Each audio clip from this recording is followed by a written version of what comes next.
যৌবনে যদি রূপ যৌবনে যদি থাকে অহংকার, আর গরু স্থানে যাইয়া দেখো হালত থাকার। এই রূপ যৌবনে যদি থাকে অহংকার, আর গরু স্থানে যাইয়া দেখো হালত থাকার। কত যে সুন্দর নারী কবরে শুইয়া, কত যে সুন্দর ছেলে কবরে শুইয়া, রূপ যৌবন গেল মাটিতে মিশিয়া। যাহাদের রূপে বড় গর্বিত ছিল, তাহাদের রূপ দেখো মাটি দেখাইল। উঠাও উঠাও মাল গাড়িতে ভরিয়া, আর গাড়ি যখন ছেড়ে দিবে প্রস্তাবে বসিয়া। খোদারি হুকুম হবে ছেড়ে দিবে গাড়ি, আর জমিনেতে পড়ে পড়ে দিবে গড়াগড়ি। ভারতবর্ষের জমিনে, কর্ণাটকের জমিনে মুস্কান খান নামে একজন বোন, আমার কালেমার বোন, আমার মায়ের জাত, ওই বোনকে আমার একটা অপরাধ ছিল, সে পর্দা করে বুরখা করে কলেজে যেত। এর জন্য আপনার ওই জায়গাটায় ওই কলেজে যখন বুরখা করে স্কুটিটা রাখছে, এমন অবস্থায় ওই বোনটার দিকে একাংশ উগ্রপন্থী হিন্দু টেনে চলে আসছে জয় ইসলামের স্লোগান দিয়ে। ওই বোনটার পাশে একটা মুসলমান ছেলে ছিল না, একটা কালেমার ভাই ছিল না, তার মায়ের পেটের ভাই ছিল না, তার কোনো আত্মীয় স্বজন সেখানে ছিল না। ওই বোনকে আমার একাই বলছে নারায়ে তাকবীর আল্লাহু আকবার, নারায়ে তাকবীর আল্লাহু আকবার। এই ধ্বনি দিয়া শুধু ইন্ডিয়ার জমিন না, রাশিয়ার জমিন, আমেরিকার জমিন, ইসরায়েলের জমিন, গোটা পৃথিবীর কাফেরদের বুক থেকে পায়া দিয়েছিল। জনগণ সুবহানাল্লাহ। বাবাজি, মা খালারা, ওই সমস্ত বোনের জন্য আমরা গর্বিত। কি ভাই, ওই সমস্ত বোনেরদের জন্য আমরা গর্বিত। মা খালা গো শুনে জানাজা রাতের বেলা পাকিস্তানের জমিনে যার নাম ছিল বাবা আফিয়া সিদ্দিকা। এই আফিয়া সিদ্দিকা শুধু আফিয়া না গো, ওরে আমার যুবক ভাইরা, ওই বোনটা আমার ছিল কালে আপনার কোরআনের হাফিজা। কোরআনের পুরুষদেরকে বলা হয় হাফিজ, আর মহিলাদেরকে বলা হয় হাফিজা। ওই বোনটি আমার কোরআনের একটা সায়েন্স ছিল, কোরআন দিয়ে কথা বলতো। এই আফিয়া সিদ্দিকাকে আমেরিকার কিছু কুত্তা বাবা তাকে কিডন্যাপ করলো। কিডন্যাপ করার পরে ওই নবীকে লিখছে, কিডন্যাপ করার পরে ওই বোনটাকে 8 বছর গুম করে রেখে দিয়েছিল। কত বছর? 8 বছর। কাকে? একটা কোরআনের হাফিজাকে, একটা কোরআনের হাফিজাকে। এই বোনটা আমার এই 8 বছরের মধ্যে এই বোনটাকে আমার পালা করে ধর্ষণ করত। 8 বছরের বোনটাকে আমার পালা করে ধর্ষণ করতো, একজনের পর আরেকজন, আরেকজনের পরে আরেকজন, তাকে টর্চারিং সেলে রেখে ওই বোনটাকে আমার পালা করে তারা ধর্ষণ করত। এবং বলতো, আফিয়া তুমি যদি কোরআনের পাতাকে ছিঁড়ে ছিঁড়ে আপনার বিছানা করা হতো, বিছানা করে আফিয়াকে বলতো উলুঙ্গা অবস্থায় তুমি এখান দিয়ে হেঁটে যাও। ওই আফিয়া সিদ্দিকাকে মরণের হুমকি দিত, নাহলে তোমাকে মেরে ফেলবো। বাবারা, আমার মা খালা গো, ওই আফিয়া সিদ্দিকা বলতো, ভাই রে, ওরে আমেরিকার সৈন্যরা শোন, আমি একজন কোরআনের হাফিজা, আমি কোরআনের সাথে বেইজ্জতি করতে পারবো না, আমি এই কোরআনের উপরে পা দিয়ে যেতে পারবো না। বলে তোমরা তো আমাকে মরণের ভয় দেখাও, কিন্তু শোনো রে ভাই, আমি সেদিনই মারা গেছি যেদিন থেকে তোমরা আমার শরীরের পোশাকটা খুলে নিয়েছিল।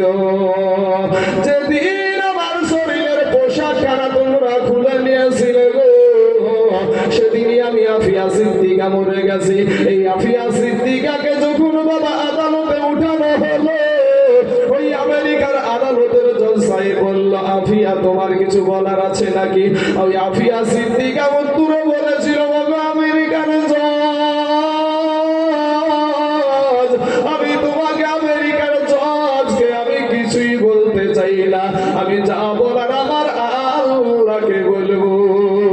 জোরে জোরে বলুন সুবহানাল্লাহ। আর একটা কথা বলতে চাই, দুনিয়ার যুবকেরা রে, ওরে আমার কালেমার ভাই, ওরে আমার যুবক মুসলমানেরা, আমি আফিয়া সিদ্দিকা কি তোদের বোন না রে ভাই? আমি আফিয়া সিদ্দিকা কি তোদের কালেমার বোন নয়? আমাকে টর্চারি মিশনে রেখে আমাকে মাসের পর মাস, বছরের পর বছর আমাকে এই আমেরিকার কুত্তারা আমাকে পালা করে ধর্ষণ করলো, কিন্তু কোন মুসলমান একটা আওয়াজ দিল না। ওরে মুসলমান কালেমার ভাইয়েরা, আল্লাহর কাছে কি জবাব দিবি রে বাবা? এ সোনামানিকেরা, ওই মহিলাটা আফিয়া সিদ্দিকা, এরপরে তার শরীরে ক্যান্সার ঢুকে গেল বাবা। ওই বোনটা আমার দুনিয়া থেকে বিদায়। মা খালারা গো, ওগো আমার মা, ফিরে এসো মা, তওবা করে আল্লাহর কাছে ক্ষমা চাও। যুবক ভাইরা রে, আপনাদেরকে বলবো, যুবক ফিরায় আয়, তোদের পা দুখানা গায়ে ধরে যুবক, তোদের পায়ে হাত দিয়া বলি ভাই মাস্তানি করিও না, যৌবনের বাহাদুরি দেখাইও না রে বাবা। ও তোর গহনা যৌবন ফুরাইয়া যাবে, যৌবনে লাগিবে ভাটি, ওই যে দেখো ডাকিতেছে তোমার কবরের মাটি, ওই যে দেখো ডাকিতেছে তোমার কবরের মাটি, ও তোর গহনা দিনে ফুরাইয়া যাবে, যৌবনের লাগিবে ভাটি, ওই যে দেখো ডাকিতেছে ভাইরে কবরের মাটি। ভাইরে সন্ধ্যার আগে যেদিন ডুবিবে বেলায়, এক মুহূর্তে শেষ হইবে তোমার রঙ্গেরি মেলা। বাইরে সন্ধ্যার আগে যেদিন ডুবিবে বেলায়, এক মুহূর্তে শেষ হইবে তোমার রঙ্গেরি মেলা। তুমি কাহারে মারো এ জোরে ধরো, কার মাথায় ভাঙিবা লাঠি, ভাইরে কাহারে মারো এ জোরে ধরো, কার মাথায় ভাঙিবা লাঠি, ওই যে দেখো ডাকিতেছে তোমার কবরের মাটি, ওই যে দেখো ডাকিতেছে যুবক রে তোর কবরের মাটি। ভুইরা মরো তুমি এই মায়ারি পিছে, এত আশা ভালোবাসা সবই যে মিছে, ওরে ভুইরা মরো তুমি এই মায়ারি পিছে, এত আশা ভালোবাসা সবই যে মিছে, কোনদিন জাহানি আইসা পরে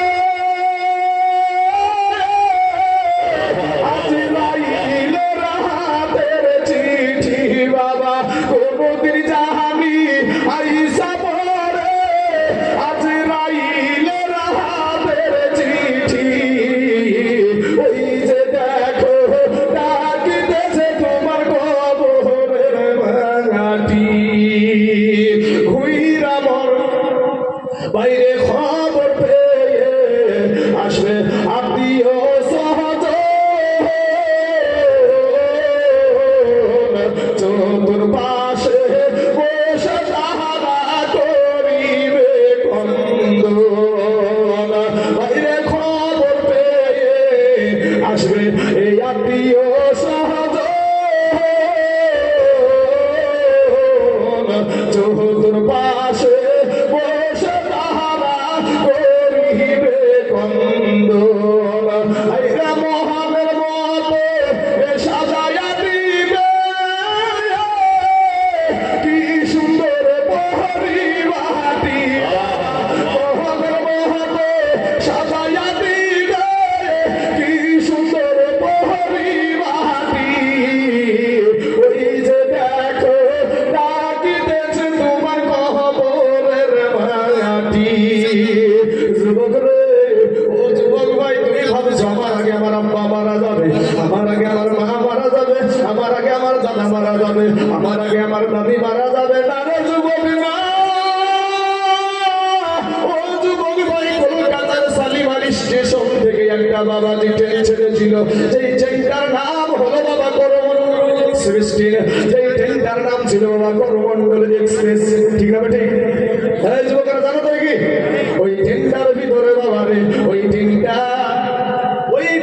বাবা যেতে যেতে উড়িষ্যার বালেশ্বর নামে একটা জায়গায় গিয়া তিনটা ট্রেন অ্যাক্সিডেন্ট হয়েছিল বাবা ও সোনার যুবকের ওই ট্রেনের ভিতরে কত গান বাজনা চলছিল কতজনা ঘুমিয়েছিল কতজনা হাসি ঠাট্টা করছিল বাবা এটুকের মধ্যে আপনার যখন আপনার একটা প্যাকট আওয়াজ সঙ্গে সঙ্গে যুবক তোমাদের মতো যারা মাস্তানি চলছিল ওই মাস্তান সহ যত মানুষ ঘুমিয়েছিল সবাই তখন কান্নার আওয়াজ বাঁচাও বাঁচাও আমরা দেখলাম কারো হাত নাই কারো পাও নাই কারো দেহ থেকে প্রাণ পাখিটাও চলে গেছে আমরা সোশ্যাল মিডিয়াতে খবর পেলাম একটা নয় দুটো নয় তোমাদের মতন বাবা 300 যুবক ওই ট্রেনের অ্যাক্সিডেন্টে দুনিয়া থেকে বিদায় নিয়েছিল কথা বলেন ঠিক না বেঠি কি যুবক ভাই মিথ্যা কথা নাকি হ্যাঁ যারা কেরালার পার্টি আছো চিন্নার পার্টি আছো বম্বের পার্টি আছো সবাই এই ঘটনাটা কিন্তু জানে যুবক রে আর কখন মৌত আসবে কেউ জানে না ভাই আপনার সামনে একটা বাচ্চা ছেলে বসে আছেন আছে না থাকেন এই বয়সের বাচ্চা আপনাদের গৌরস্থানে আছে না নাই আছে আমাদের মতন নৌজন তরুণ যুবক আপনাদের গৌরস্থানে আছে না নাই এই বয়সে আমার বৃদ্ধ বাবজি যারা আছেন এই দেখেন আমার একটা বৃদ্ধ বাবজি এখানে বসে আছেন অনেক বৃদ্ধ বাবজি আমার এখানে বসে বলেন তো এদের বয়সের মানুষ আপনাদের গৌরস্থানে আছে না নাই আসার সিরিয়াল আছে যাওয়ার কোনো সিরিয়াল নাই আমার যুবক ভাইয়েরা সোনা মালিকেরা বসার জায়গা পাবে না ভাই একটু তাড়াতাড়ি বসে জায়গাটাকে দখল করলে ভাই শোনা রে আমার নবীর আদর্শে আদর্শিত হয়ে যাও যুবক শোনা তোমাদের পা দোখানে আগায়া দাও ভাই তোমাদের পায়ে হাত দিয়ে বলি ভাই মাস্তানি করিস না ভাই তোমার চাইতে বড় মস্তান ছিল ফেরাউন তোমার চাইতে বড় মস্তান ছিল নমরুদ তোমার চাইতে টাকাওয়ালা ব্যক্তি ছিল সাদ্দাত আমার আল্লাহ পাক পুলিশ সাত করে দিয়েছে কবি বলছেন কোটি টাকার মালিক দেখো এই অভাব হয় না তোর আর গরিবি ঘুমায় আরাম করে মনটা বাহাদুর ফেরাউনের লাশটা দেখো এ মিশর জাদু ঘরে খাই না মাটি পোকা মাছি সবাই ঘৃণা করে হৃদয় থাকিতে যার এ নম্রতা সদা রহমত আসিবে সেটা প্রভুর ওয়াদা বড়র বড়াই থাকলে দিলে এ রহমত আসবে না আর নিজেকে নিজে ছোট মনে করিও সদায়া উঁচু জমিন থেকে পানি এ উঁচু জমিন থেকে পানি এ নিচু জমিনে যাই তেমনি কইরা খোদার রহমত আসে নম্রতা হৃদয় ভোগ বিলাসের বাড়ি গাড়ি ভাইরে ভোগ বিলাসের বাড়ি গাড়ি এ পড়ে রবে সব থাকতে সময় স্মরণ করো আল্লাহ আমার অনেকই বাবাজি ফিতনা সৃষ্টি করা মাল আছে তারা বলবে কোটি টাকার মালিক দেখো অভাব হয় না দূর গরিব ঘুমায় আরাম করে মনটা বাহাদুর কোন বিষয় কি বলে রে হ্যাঁ কোটি টাকা যাদের টাকা আছে তাদের বা কোনো টেনশন আছে নাকি ভাই যার যত টাকা আছে তার তত দুশ্মন আছে কথা ঠিক না ঠিক তাহলে যুবকের কথা বলো তো ঠিক না ঠিক মাশাআল্লাহ যুবক ভাইরা জাগ্রত থাকবা ভাই তোমরা যদি শুধু সামনে আমাদেরকে সাহস দাও না একেবারে সেই বাংলা ভাষায় বলে না খুঁড়িয়ে ফেলবো হ্যাঁ তো বুঝতে পেরেছো ভাই যুবক শোনা তোমরা আমার কালেমার ভাই তোমরা আমার যুবক ভাই তোমরা কেউ আমার দুশ্মন না এখানে কেউ কারো দুশ্মন নাই ভাই। শোনা, তো কোটি টাকার মালিক আপনি যান বহরমপুরের, বিবিও চাকরিজীবী, স্বামীও চাকরিজীবী, দুজনই চাকরি করে। কিন্তু দেখেন এই যে এত টাকার মালিক, ওর বোর হাতের খাবার ভাই ওর কপালে জুটে না। আমরা কার হাতের খাবার খেয়ে এসেছি? বিবির হাতে রান্না করা খাবার খেয়ে এসেছি। কত কষ্ট করে আমাদের বিবিরা বাবা যে কত তেল ছুটে এসে, গরম তেল ছুটে এসে পড়ে তো নাকি, এত কষ্ট করে হাত পুড়িয়ে আমাদেরকে খাবার রান্না করে দিলাম, আমরা খেলাম মজা করে। কিন্তু কোটি টাকার মালিকের বিবির হাতের খাবার ওর কপালে জুটে না। কারণ কি হলো, ও চাকরিজীবী বাড়িতে একটা চাকরানি আছে ভাই, ওই চাকরানি দিয়ে রান্না করে ও খায়, তাছাড়া খাবার জুটে না। বহরমপুরে স্কয়ার ফিল্ডে দেখবেন যে বৈকাল হলো না কেন আপনার কি হয়, ওই দেখবেন ওখানে নারী পুরুষেরা ওখানে এসে আড্ডা মারে। এই মঘা কোটি টাকার মালিক বাড়িতে রাত 7টার সময় প্রবেশ করছে, দেখছে বেটাও নাই, বিটিও নাই, বিবিও নাই, বেটাও নাই, বিটিও নাই, বিবিও নাই। চাকরানির হাতে দুটো খাবার খেয়ে ভাই বিছানায় শুয়ে পড়ল মাউরের মতো। বেটা কইরে, বিটি কইরে, আবার বউ কইরে, বউ নাই, বেটাও নাই, কে যে কোথায় কি ভুয়ো আছে আল্লাহ ভালো জানে। কোটি টাকার মালিকেরা। আর যদি বিবিকে শাসন করতে যায় তাহলে তো বিরুদ্ধে আঙ্গুলি দেখাবে, তোমার ইনকাম আমি খাই নিয়ে, আমার ইনকাম আমি খাই, ওর তো টাকা পড়ে চলছে না। হ্যাঁ, কিন্তু আপনি একটা গরিব মানুষ, ওর টেনশনে ওর ঘুম হয় না, কিন্তু বাবা একটা গরিব মানুষ আপনাকে দিয়ে আপনি বুঝাচ্ছি, আপনি খেটে খাওয়া মানুষ, দিন 300 টাকা 400 টাকা ইনকাম করেন, সারা দিনমান হাড় ভাঙা খাটনি করেছেন, শরীর দিয়ে আপনার ঘাম বেরিয়ে গেছে, শরীরটা বড় ক্লান্ত হয়ে গেছে। সন্ধ্যা 6টাতেও যদি আপনি প্রবেশ করেন, আপনার বেটাও আছে, বিটিও আছে, আপনার বিবিও আছে, কথা ঠিক না বেটি ভাই? হ্যাঁ, তারপরে আপনার আপনি রাত সন্ধ্যা 7টাতেও যদি আপনি বাড়িতে প্রবেশ করেন, বিবিও আছে, বেটাও আছে, বিটিও আছে। রাত 8টাতেও যদি আপনি প্রবেশ করেন, এরপরেও আপনার দেখবেন বিবিও আছে, বেটাও আছে, বিটিও আছে। নো টেনশনে বিবির কষ্ট করা রান্না করা খাবার দুটো খেয়ে গেলেন, বেটার ঘরে, বিটির ঘরে। আপনার বিবির গলাখানাকে জড়িয়ে ধরে এমন আপনার আরামের ঘুমটো টেনশনের ঘুম দিলেন, ও ঘাট কিন্তু বাবা ঘুম আসে না, ও টেনশনের ঘুম আসে না। ও করে আমার বিটি করে, আমার বেটা করে। আর আপনি বাবা যে একটা খেটে খাওয়া 300-400 টাকা ইনকাম করা মানুষ, আপনি সন্ধ্যা 7টাতে 8টাতে প্রবেশ করলেন, বিবির কষ্ট করে রান্না করা খাবার আপনি খেলেন, খাওয়ার পরে বিবিকে নিয়ে হামজায়া ধরে এমন ভাবে নো টেনশনের ঘুম দিয়াই রে ভাই, একবারে এর ভিতরে একটা লাখের ডাক হয় না ভাই? লাখে একটা ডাক দেয় না? এমন লাখের ডাক দিচ্ছে রে বাবা, মনে হয়েছে ধরে ডাক্তারের ঘরের পর্যন্ত ফেলেছে। আর ওই মধার কিন্তু বাবা যে ঘুম আসে না টেনশনে। তাই বলেছি কোটি টাকার মালিক দেখো অভাব হয় না দূর, গরিব ঘুমায় আরাম করে মনটা বাহাদুর। যুবক ভাই আমার নবীর ঘরে খাবার ছিল না, কিন্তু আমার নবীর ঘরখানা ছিল জান্নাতের টুকরা। জোরে বলে সুবহানাল্লাহ।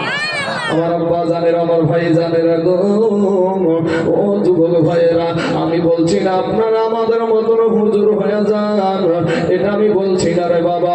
আপনি যেই জায়গাতে আছেন ওই জায়গাতেই থাকেন, কিন্তু ভাইয়েরা মুসলমান, একটা মুসলমানের ছেলে বাবা যে ইঞ্জিনিয়ার হবে, এটা একটা মুসলমানের গৌরব।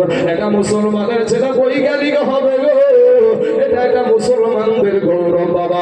একটা মুসলমানের ছেলে ডাক্তার হবে, মাস্টার হবে, এটা একটা মুসলমানদের গৌরব। কিন্তু বাবাজি আপনি যেখানে আছেন ওখানেই থাকেন, তার সাথে সাথে আমার নবীর সুন্নাতের মালাটা গলায় পরিয়ে নিন। যুবকরে তোমার মতন কত যুবক পুলিশ কেটে ভাত খাইয়ের পরেও বাবা 5 ওয়াক্ত নামাজ পড়ে অভাব নাই রে বাবা। তোমার মতন কত যুবক রাস্তায় ভারী করে ভাত খাইয়ের পরেও 5 ওয়াক্ত নামাজ পড়ে অভাব নাই। তোমার মতো কত যুবক ব্যবসা করে ভাত খাইয়ের পরেও 5 ওয়াক্ত নামাজ পড়ে। তোমার মতন কত যুবক দোকান চালায়, এরপরেও 5 ওয়াক্ত নামাজ পড়ে। ভাই অভাব নাই, তুমি কেন পারবা না রে বাবা? ও আমার মা খালা রাখো, তোমার মতো কত নারী সংসারের সমস্ত কাজ করে গো মা, এরপরেও 5 ওয়াক্ত নামাজ পড়ে, পর্দা করে, তুমি কেন পারবা না রে মা? তোমার মতন কত কলেজে যাই, স্কুলে যাই, টিউশনে যাই রে বোন, পর্দা করে যাই, বাড়িতে এসে আবার নামাজটা আদায় করে নাই, তুমি কেন পারবা না রে বোন? ফিরে এসো রে বোন, আমার নবীর আদর্শে আদর্শিত হয়ে যাও। যদি আমার নবীর আদর্শটা বলার মালা বানাও রে যুবক।